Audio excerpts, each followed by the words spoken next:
Welcoming the gorgeous, the beautiful Katie Soo. Today, tuning in with me from LA. I had to write down all of your many amazing titles, and please forgive me if I've left anything out. Basically, Katie Soo, you're an entrepreneur, you are a mother, you are an author. You've built and launched some of the most iconic brands of our generation, such as HBO Max, DC Universe, Dollar Shave Club. You're raised on mythology, inspired by family. Limited only by imagination, you channel your creativity and experiences into many things, but also into stories that spark wonder in children and adults alike. When I was looking up how to intro you, gorgeous Katie, I very much was inspired by a quote by Neville Goddard. And his quote goes, maybe you know it already, it goes, limited only. We are limited only by weakness of attention and poverty of imagination.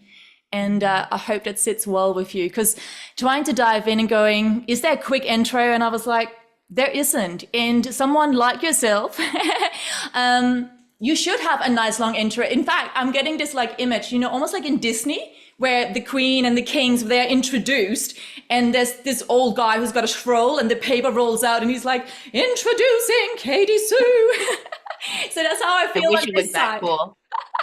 This is how I feel on this side of the table. And also, dear listeners, I have never Googled Katie before. I didn't really know what Katie did or really fully what you do.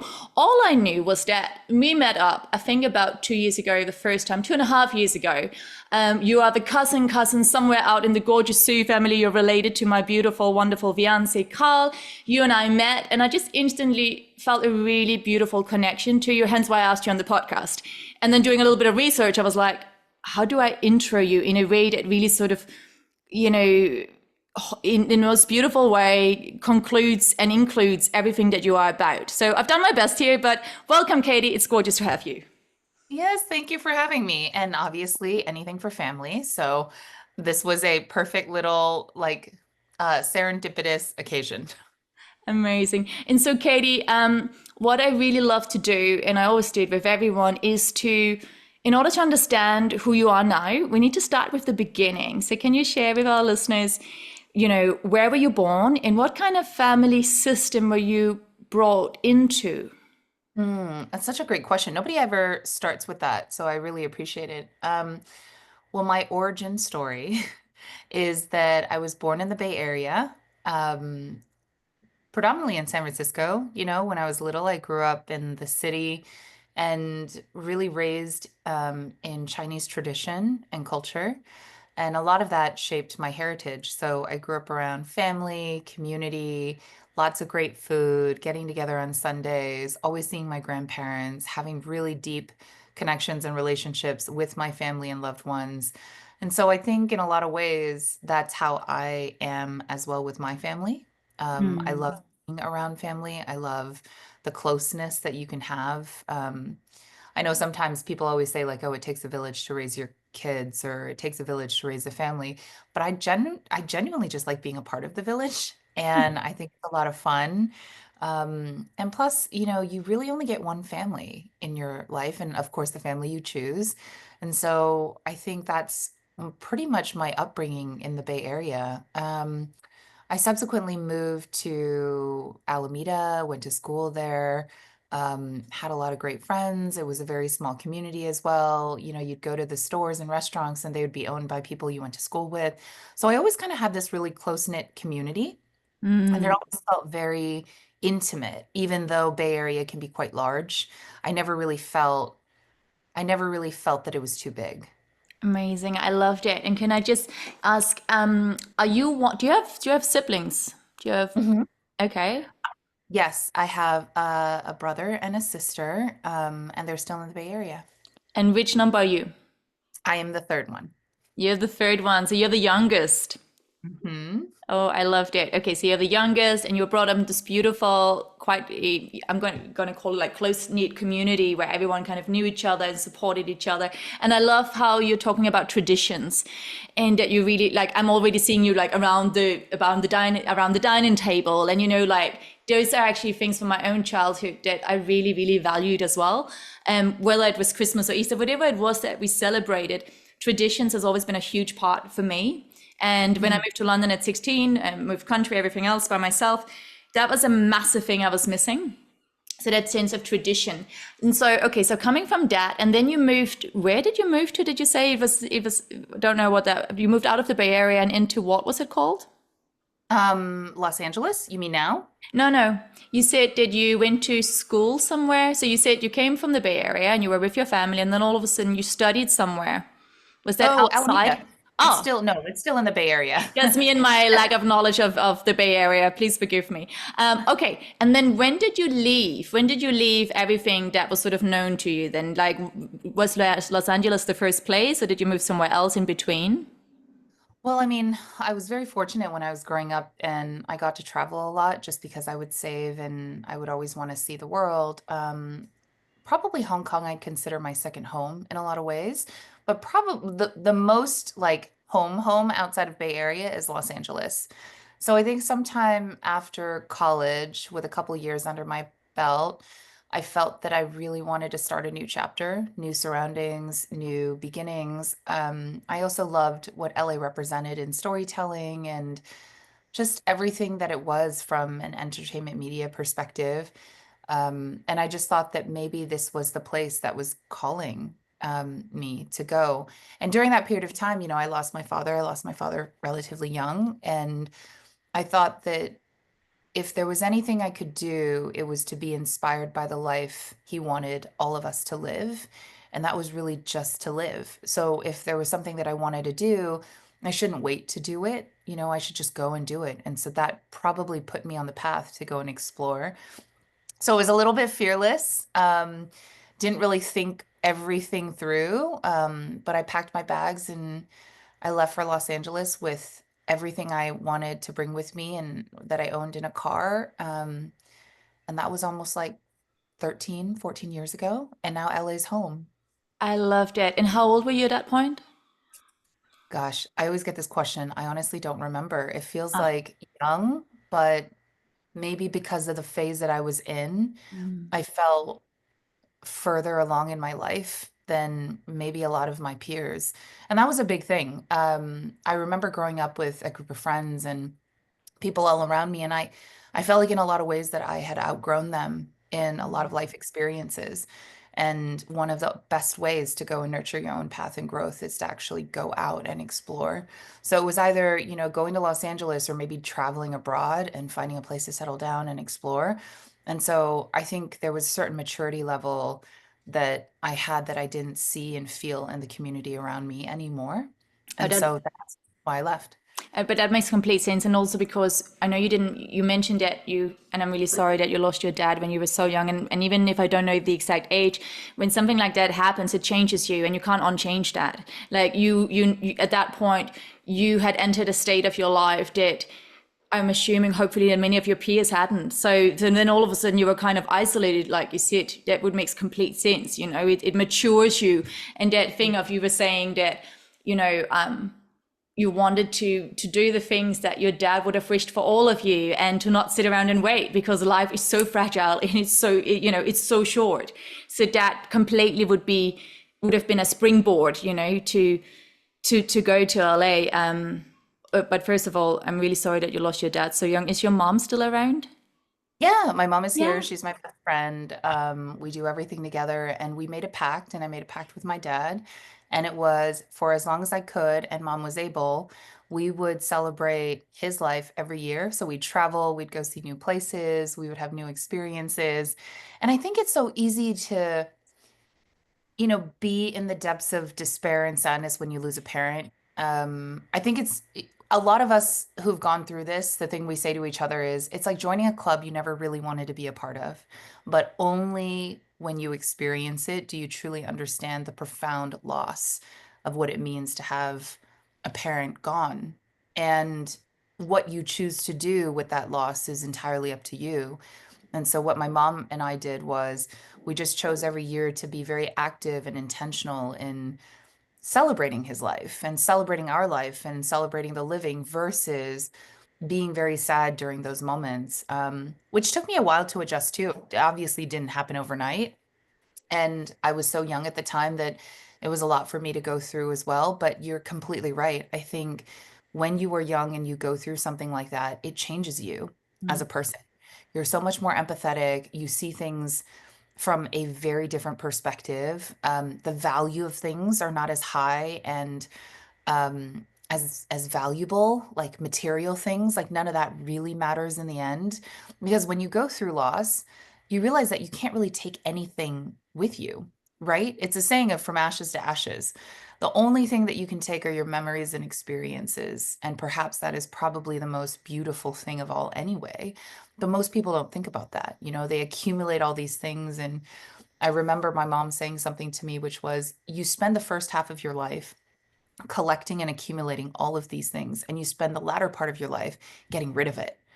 So, like, why go through that to begin with? And so, I think all of those things really shaped this next chapter in my life on, the things that I had in my car were the things that were important to me. They weren't, maybe other people who would see it go, really, this is the thing that you brought all the way down? And it's like, yeah, because these things matter to me, but they don't have value in the same sense, right? They're more sentimental, they're more meaningful. And you learn all of that. You learn all of that going through profound loss. So I consider it a gift now. When I was younger, it was harder, but the older I get, the more I understand that it truly opened up my eyes to a completely different world. Oh my God, I love this. I'm sitting here already like I'm just like all these images are flashing in front of my eyes and you in your car and the little things that meant something to you that to others would just be like weird and wonderful objects. Like, oh, it's really beautiful to listen to you and you have such a nice voice, Katie. So let's go back. So you've arrived in LA in your car. What color was your car? It was silver, I love my little that. silver car. Yeah, Of course it it was is. Yeah, go on. it was just like everything that I own fit in my little Hyundai, and it was everything that I needed. And I brought my little silver card down. I didn't really have a place to live. I bounced around different neighborhoods. I wanted to try living in different neighborhoods because the one thing that I knew from all my traveling to LA is very sprawling and big. So finding a community and a neighborhood that really felt like me would be difficult to know just based on what people tell you. You actually have to live in it yourself to see. So I tried a couple of different cities. I would live in them. I would Airbnb and I would stay with friends and I would get a feel for the neighborhood, the people, the culture, the energy. Like, was it for me? So I've kind of lived everywhere in LA, to say the least. And some places I was like, oh wow, that's definitely That's not for imp- you. that's not me. So it was a really good exercise to really get to know the city fast. I love that. And I just want to ask, so if we go back to this kind of, we know it was young Katie, but we're not exactly sure about her age, which I love. So let's leave that to the imagination as we're right on theme with your character. I love this. But it was young Katie. So young Katie, you're still young, but very, very young Katie. So Thank you. exactly. So we go back to her and we're seeing her, she's driving in that gorgeous like silver little Hyundai, which is so cute.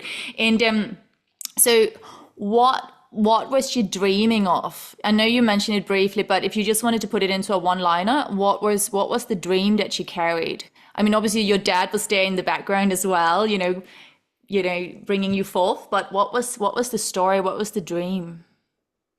I think the dream was just a new start, like new beginnings and a new chapter in a story that I wasn't even sure how it would be written. And it didn't matter to me.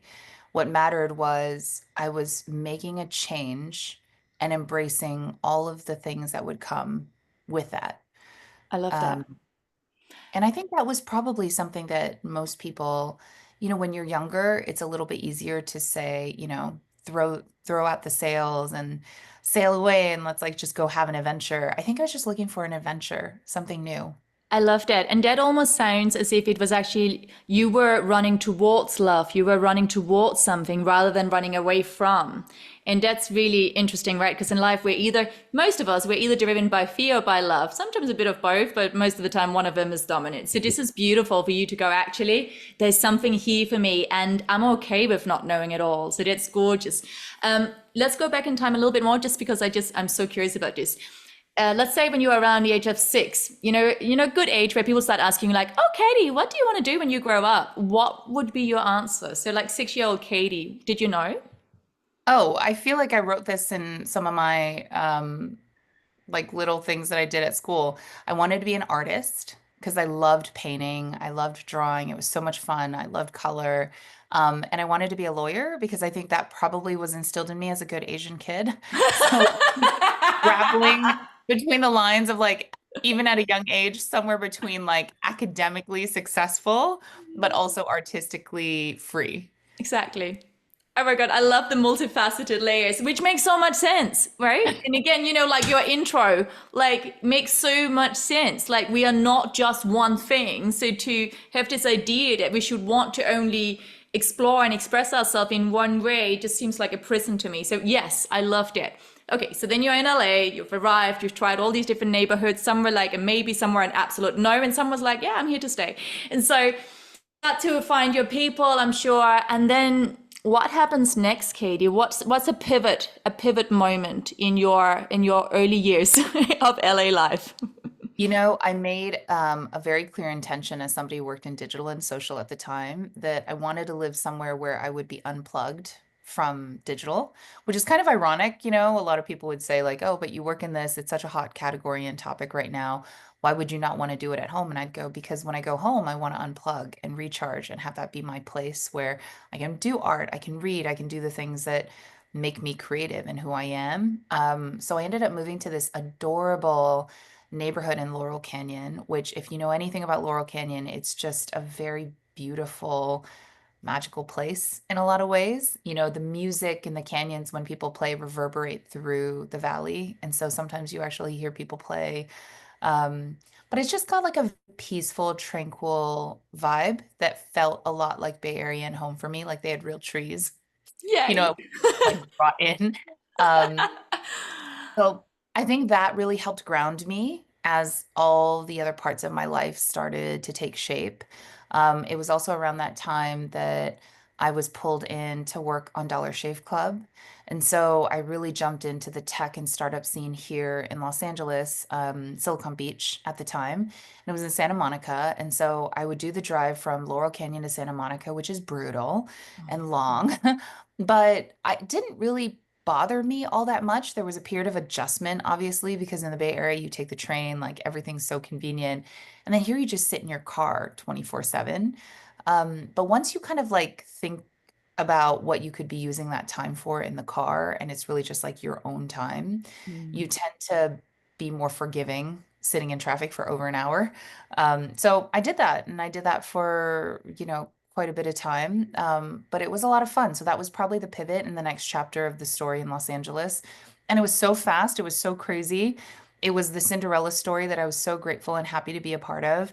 Um, but at the same time, incredibly hard because I'd never done anything like that before. And startups were popular, but unicorn stories were far and few between. And we were one of the first unicorn stories of our time.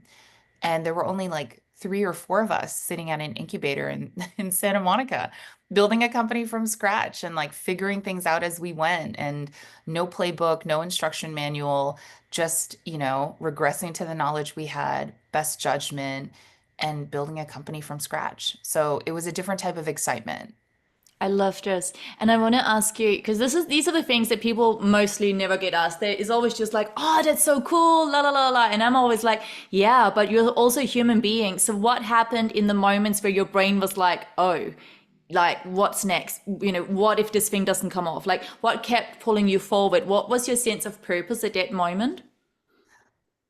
I think it was one of the most exciting ideas and concepts that I had come across. The people were super fun and everyone was motivated to win.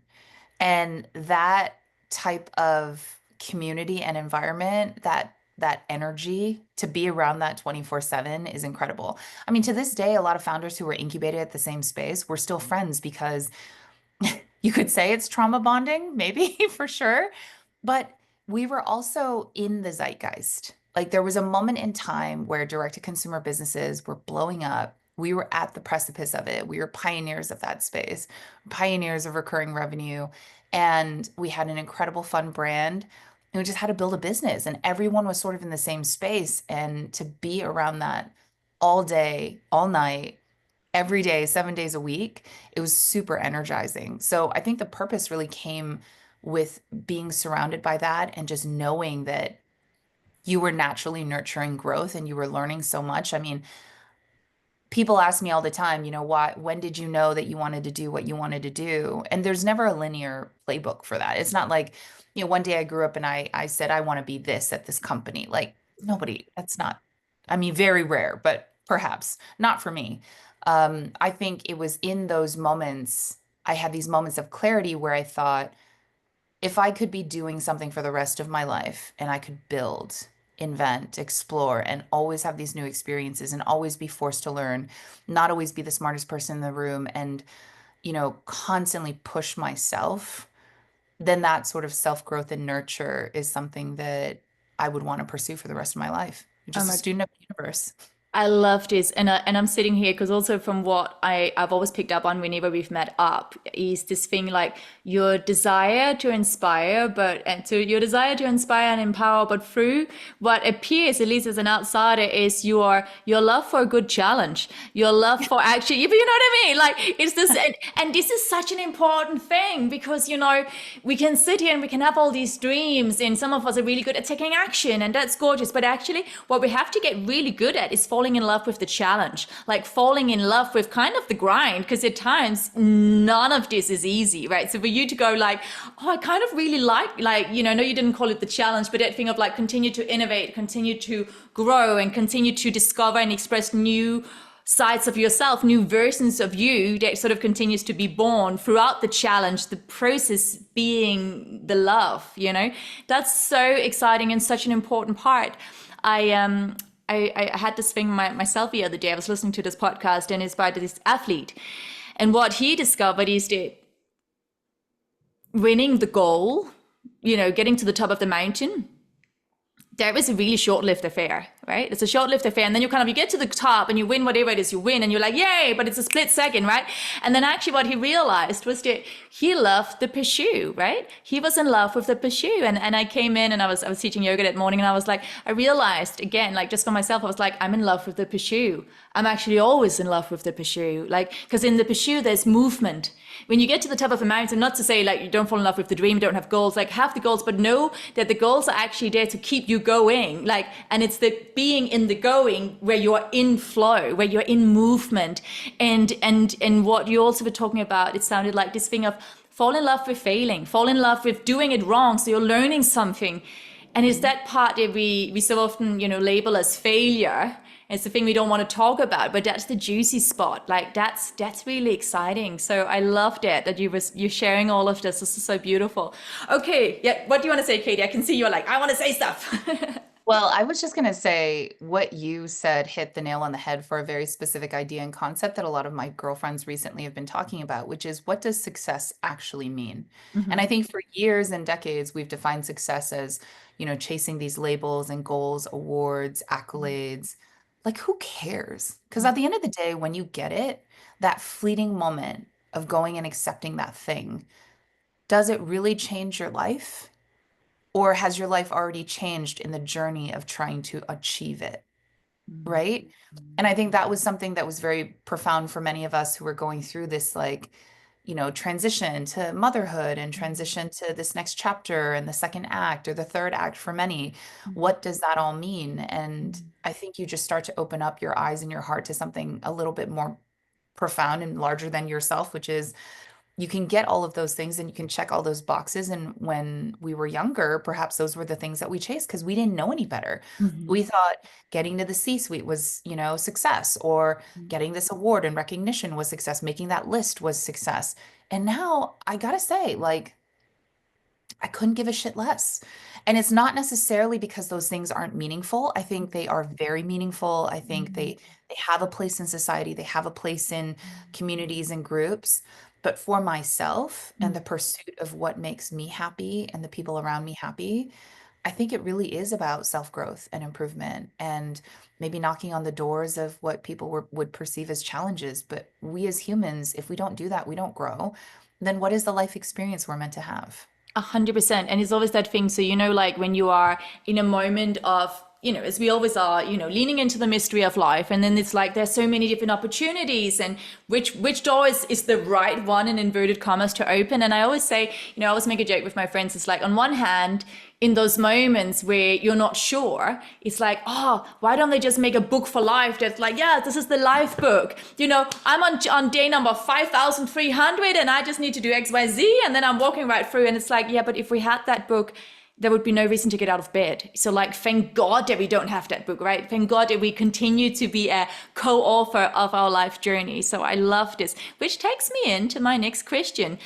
Katie, author. So you write books, which I didn't know. Not really. I had heard about it briefly. And then again, when I Googled, I was like, oh, tell me. So how did this come about?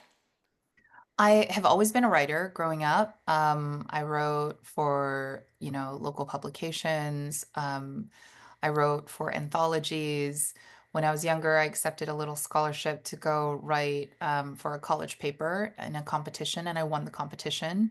And it just made me realize that forms of expression and storytelling could be in many mediums. You could do film, you could do TV, you could do writing, but it is the purest form of true expression because you yourself are authoring a story from a unique perspective. And you are only truly limited by your imagination. So I have a huge fascination with like children's books. I've loved them since I was little. I mean, if you look at my children's book collection, they are pristine. I mean, like I took care of them my entire life, every book my mom ever got me, and we didn't have that much, right? And so I really cherished every book that came in the house. And so they feel like new. Meanwhile, my son is like, crumpling the pages. And I'm like, no, don't do that. But I think where it really started was I wrote a bunch of short stories growing up. Some I published, some I didn't. And when I was pregnant with my son, I decided, if I could write a story to show him the meaning of community and friendship and all of life's little adventures, big or small, I would love to do that. And so, yeah, I took the time when I was pregnant and I wrote a book called The Kitten and Her Mitten. And I waited for him to be born because I wanted to know his name and what we would name him. And then eventually dedicated the book to him. And it really taught me a lot about being a mom and embarking on that chapter and that journey. So it was probably a bunch of things coincided all at once, but my love for writing has always been persistent. And separately, throughout all of the crazy work history, the builds, the startups, the private public companies that I've been at, I've just been writing down all of my own life experiences through that, never really intending to publish it, truthfully, because it was always a very cathartic experience of just maybe journaling the most important pieces. Yeah. So that I can also Makes track, sense. yeah, make sense of it. What am I learning? Am I growing? Is this something that's repeating? What does this tell me about me? Mm. And then eventually, I got together with these incredible women out here in LA who've become really good friends. And a couple of them have like these book clubs and they bring these great like best-selling authors to come in and talk about the books that they've written and used to inspire, the next generation. And one of the women who is like such a great mentor and friend said, Katie, you need to publish your book. You need to publish your book because it's not just about what it means to you. It's about what it means to other people who read that book because you're giving them real vulnerability and real life stories and real tangible experiences. And you're also not afraid of it.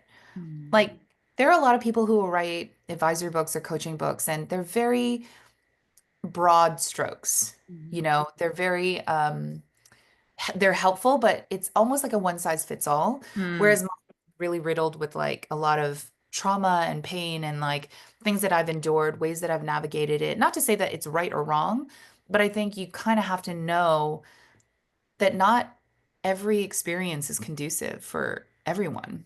I mean, this is a very controversial thing I've said before in podcasts and interviews. Like people will ask me, what was the book that you thought was the least helpful? And for me, I actually found it to be Lean In, because Lean In was not a very helpful book for a child of an immigrant growing up in a world that wasn't built for us, Mm. right? So the advice given to that we didn't have that privilege. Like I couldn't walk into the CEO's room and say, well, build me like a parking spot. That's not normal. You can't actually do that. So what are real life examples for Mm. somebody who's just starting out or somebody who wants to move into management or somebody who's just trying to figure out their next chapter? Like I want to be a mom, but I don't want to fail in my career. But what does that all mean? Like let's unpack it and let's see if there are ways through my own experiences that I could help you. So anyways, that's a big part of this next book that I've been working on, and hopefully will publish soon. Oh, wow. So, yeah, because I was sitting here going, ooh, this is the new book that you're writing. I love this. Oh my God, I love this. And I really love the authenticity and the rawness and the fragility of it. And that thing of, like you're saying, that hence why also this is why I created this whole podcast and why I'm interviewing women and men from all around the world with different backgrounds, because it's exactly that. Like there is no ABC. There is no, oh, you just need to do the one, two, three, and then you're good, right? And it's the same thing when I do talks. I always come in and I'm like, if you take just one thing of inspiration away, then then I'm happy. Like, not everything will be for everyone, and how could it? We've all had different life experience. So yes, Yeah. how beautiful. I'm excited to read your new book. But also this whole thing about books. So a little bit about me. I've always been obsessed with books to the point where the books that I had at home, I decided to turn them into a library. So one day my older brother came home. He immediately ran into the kitchen and he's like, is Josephine okay? And so what I had done, I had like rebound all of my books so that they now has nice, beautiful covers. And then I had labeled them and I had also put them into an order. So like a proper library. I was probably the ripe age of 9, which was also the first time in my life that I decided I should start writing my own, my own bio. Because, best to start young, because then I would be able to follow along as I grew older, which is hilarious and says a lot about me and my wonderful imagination. But going back, Katie, I think this whole thing of storytelling, and so you said, you've always been an author, you've always loved writing. This is Mhm. such a crucial thing, and it's beautiful to hear it from you, but also just for listeners out there, storytelling, dancing, singing, community, traditions, rituals, ceremony, these are completely like super basic and necessary things that we've done throughout time and space. And it's so often, we do it as children, right? Children naturally dance, we naturally sing, we naturally express, we write little poems, we color, we paint. We love listening to stories, right? Like we just get lost in a story, and then we grow up, and then all of a sudden society, whoever, very often tells us that, oh, you shouldn't like that. That's for children, or you have to also do something different, right? And it's like what nourishes us so much, right? And you writing your book and actually really fully sharing your stories, Mhm. that's exactly. And also, I mean, I love AI, but at the same time, in the time of AI, like what we need more than anything is authenticity and authentic stories. And so it's so beautiful to hear this. So lovely, Katie. If we go back in time now, so let's go back to, I have no idea how old you are actually. So let's say a pivotal point is normally when we are turning into our 30s. So let's say the year you turned 30. Where were you at, Katie? I was I was at Hulu at the Hmm. time. I was working in TV and tech, and it was the perfect intersection of disruption at the moment in time in the industry. Um, I was dating somebody who I knew I was going to spend the rest of my life with, and I was welcoming, frankly, like a new chapter of change, and you could feel it swirling around me. So even on my 30th birthday, I think it was very clear that I could feel a chapter closing inevitably and a new one beckoning me to come and you know, do more. And so it was a very big pivotal time, I think. But, I think a lot of people clock like milestones by age. I don't even think it really happened when I was turning 30. I think it happened maybe in my late 20s. I sort of started having that calling or the pull to do something new anyway. And eventually, there were just certain catalysts right around that time that allowed me to do it and make it happen. I love that. And I also love how you're talking about the swirling around you. I'm just seeing it all. For some reason, for me, it's a buzz. I see all these bees like zzz, like zooming you into the next new you. And I also love how you talk about change is, is a catalyst for growth and opportunity and stepping into that. And also especially because I actually really love like every time there's a birthday, like I don't ever sit there and go like, oh no, I'm getting older. I'm like, wow, this is a blessing. Like this is beautiful. Hey, I'm still alive, so that's a nice thing. But also number two, like that is wisdom. This is a beautiful thing. This is a new thing, a new beginning. Like there's a whole new me waiting on the other side of whatever happens there. And Yeah. I also would say, like, during that period of time, I must have marketed, I mean, hundreds of shows, worked on some crazy deals, and it was pretty amazing, right? If you look at the titles that I got a chance to really work on. And it goes back to what we just talked about, right? What does that all mean? Is it meaningless? Not necessarily meaningless, but it didn't mean the same for me as it meant for a lot of people, right? A lot of people would say, well, you have such a great role and job and you're working at such a great company. Why would you ever want to leave? And it was exactly that, right? The moment of self-discovery and the moment of just knowing that, well, this doesn't serve me at this chapter of my life, and I want to find something that does. So I had decided that I would leave the company and shoot a docuseries about underprivileged women in Southeast Asia and Cuba, and that we would just go guerrilla style. I worked with a producer friend of mine who happened to be free at a month off of his schedule.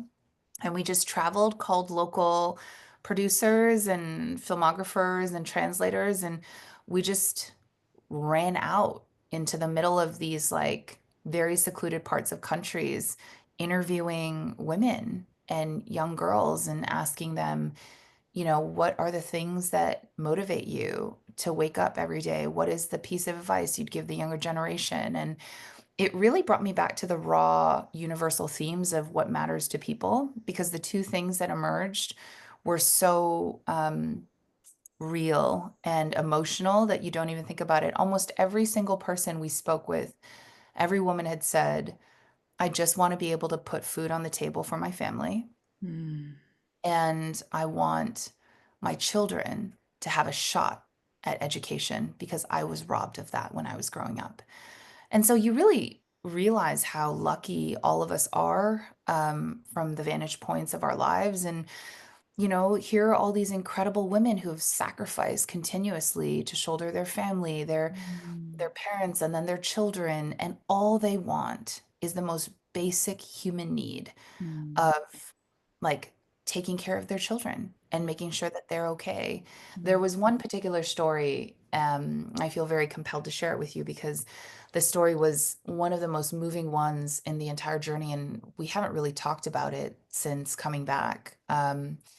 And it was a group of women off the coast of Indonesia, pretty far in, and it was a black pebble beach.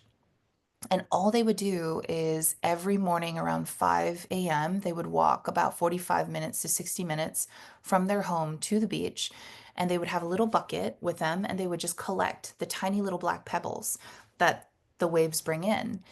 And I remember interviewing them on the beach, and these women just said, my entire livelihood depends on what the sea and the tide brings in. Some days I get the black pebbles and they sell for a little bit more at the market, but some days the tide doesn't bring that in. And those are really hard days because we're not sure what we could sell and what we could do. And like, you don't really even think about like when we go and buy things to pave our roads or, the decoration we put in fish tanks, like all of that is handpicked by somebody in a place that you don't really think about, right? We just go to a store and we conveniently just pick it up and there's a markup on that price. But somewhere out there, there was a woman collecting all of this by hand. I remember it was such a emotional and moving story for me because at some point I asked her, what would you want to do if this was not your profession? And she was like, I don't have a choice. This was the only option given to me, and I don't have an education. So I have to find the job that I can do without an education. So my goal is for as many rocks and pebbles as I can sell, I want my children to have a chance to have an education that I never did. And because of that, perhaps they can live a better life than I am living now. And like it really brings you back to the core of why you do what you do, right? So it was on that trip, I went back to our little Airbnb at the time, um, and I looked in my inbox and I had a couple of offers on the table, and I decided, you know what? I have such an incredible platform. I have this experience and knowledge. I want to go back to the States, accept a role, and I want to use my platform for good. And I want to continue helping as many women as possible in whatever capacity I can. But that was a huge catalyst for me. Oh my God, I love that. That's so beautiful, Katie. I really, really love that, the rawness of that. And also this thing of, it's interesting, right? Because you sit here and of course, like my heart reaches out to like just listening to your story and how you felt and and what that woman inspired, the rippling effect, positive effect that this woman inspired within you, right? As well. And also that those moments of inspiration are actually always all around us, right? Like we don't have to look far, we don't have to travel. It's beautiful when we do, but those stories are out there. We live them, we live with them. They are breathing and moving with us. And sometimes that thing of like, it's so humbling. It's so humbling. It gives so much perspective, and then it's so humbling. And there's also a part of going, wow, how can I, so for you, like you obviously made the choice to go, you know what? I have all of this, I have all of this wisdom, I have all of this education that she doesn't have and she will never have.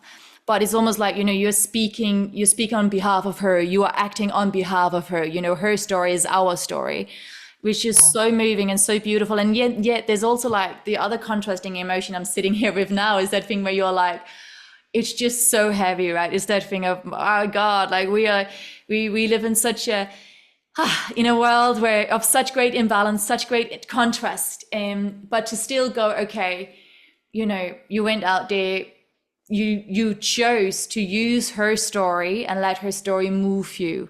And I think this Mhm. is really the important thing. Whatever we are experiencing in life, like let life move you, be moved by it. You could also sit here telling me a really depressing story and kind of go like, continue down that route. So that's really beautiful, Katie. I love that.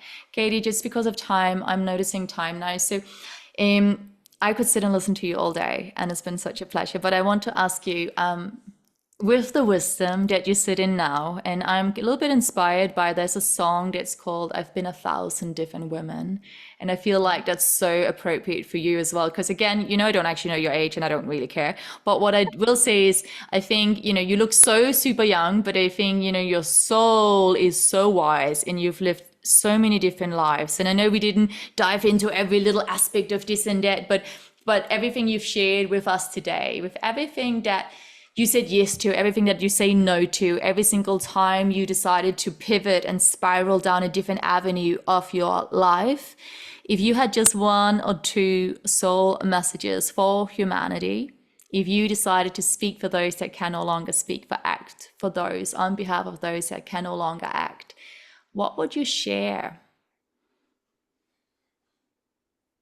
That you really only are competition to yourself, and everything that you do, you are your best companion.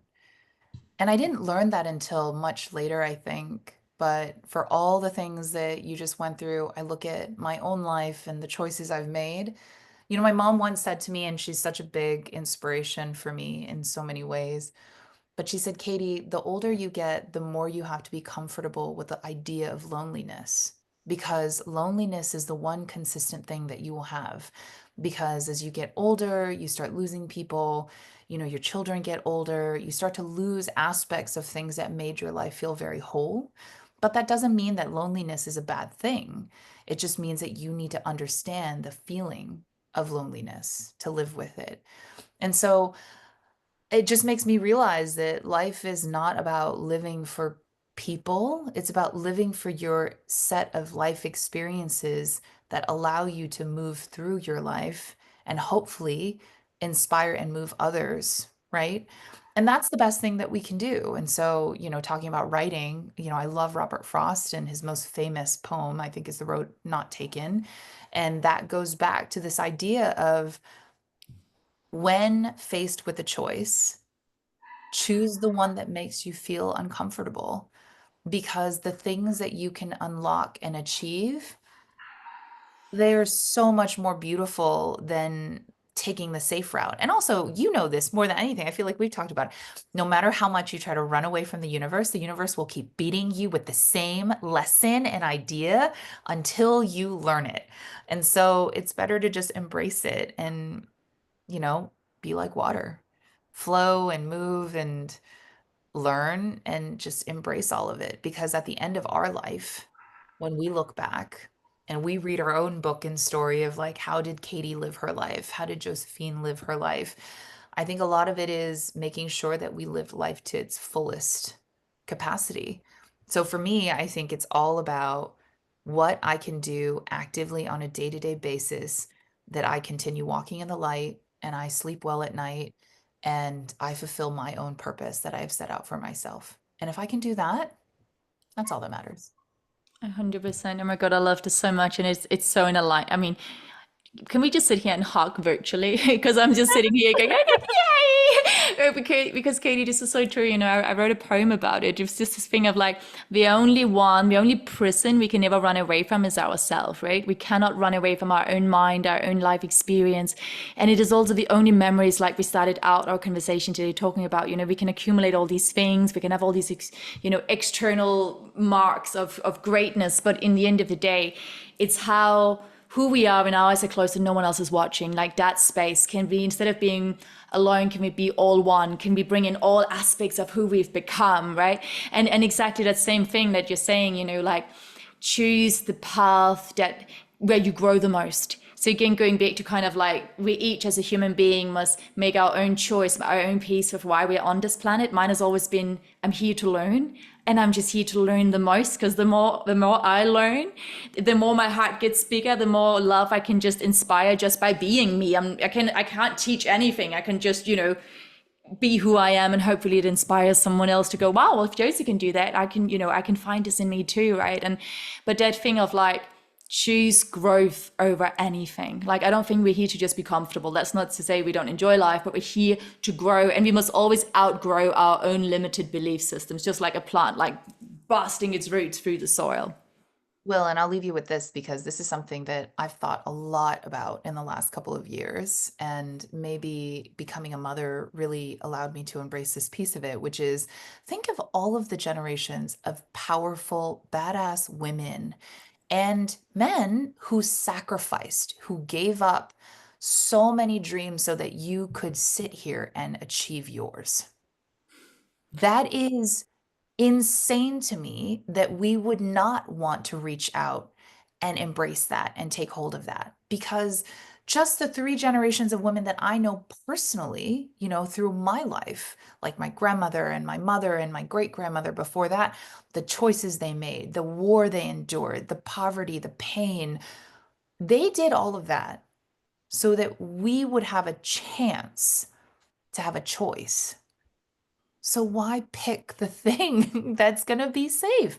That would be taking everything that they gave you, the blood, sweat, and tears, the gifts, and just squandering it, right? So I don't know. I think the most important thing oftentimes is to look inward, embrace what is the inevitable for you and what your future holds, but also making sure that we play a part in that fabric of life and that you and I are making those choices so that our future generation can look back and say, you know what, Josie did that.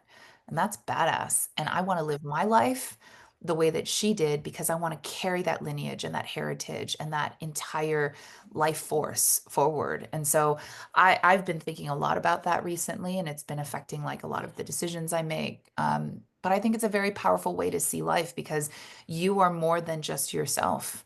You are the amalgamation of every single life that came before you. So spend it wisely.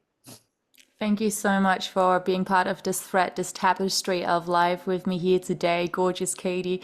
I could listen to you all day, every day. Where can listeners find you, Katie? Obviously, send me your bio, send me links, all of that. But even just now, with your own gorgeous voice, where can we find more Katie Soo?